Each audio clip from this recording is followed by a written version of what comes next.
এবার পড়ে যাবে মা। বসো, ভালো করে বসো। হ্যাঁ দিয়া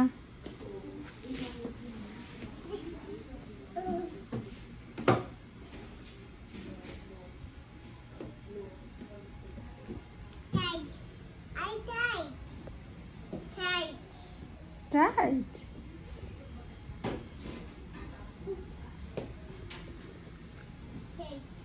আবির আজকে ডেন্টিস্টের ফার্স্ট অ্যাপয়েন্টমেন্ট লাইফে। ওর বয়স এখন 2 বছর 3 মাস।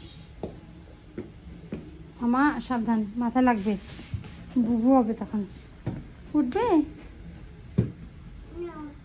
কি করছো তাহলে? স্লাইড না এটা, এটা স্লাইড না তো। ও ভাবছে এটা স্লাইড। মাথায় ব্যথা পাবে, পিছনে দিক করুন। কি করছো তুমি? এটা স্লাইড না মা।